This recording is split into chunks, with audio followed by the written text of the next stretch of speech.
Brunel pour le groupe GDR, avec juste un peu plus de concision que vos voisins de gauche, si c'est possible.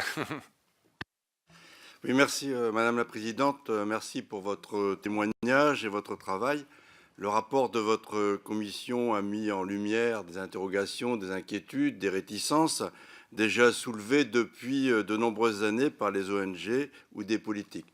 Malheureusement, force est de constater que le gouvernement ne semble pas lui attacher beaucoup d'importance car elle a confirmé l'entrée en vigueur du CETA avant même la ratification par notre Parlement.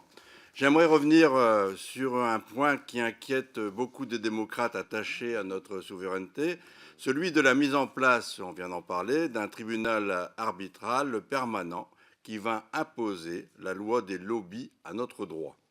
En effet, ce type de tribunal permettrait à des investisseurs étrangers d'attaquer des régulations sociales, environnementales ou sanitaires qui seraient jugées incompatibles avec les sacro-saintes clauses de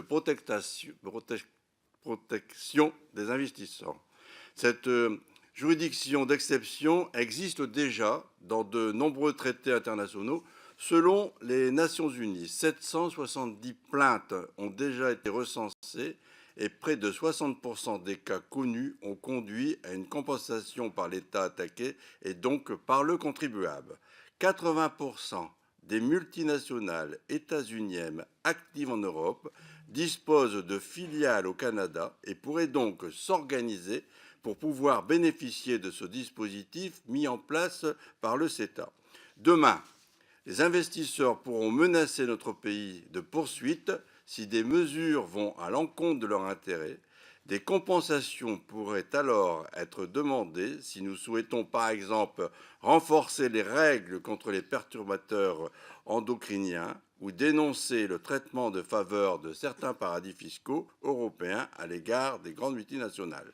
Les compensations financières sont tellement astronomiques que des fonds privés se sont même spécialisés dans le financement de ces poursuites ou se rémunérant via un pourcentage de l'argent public obtenu. Pourriez-vous, Merci de ma conclure. question, Voilà la pourriez-vous nous question. éclairer sur cette procédure d'exception, ses risques et son fonctionnement, notamment sur les juges qui vont composer cette instance? Merci. Madame Schubert?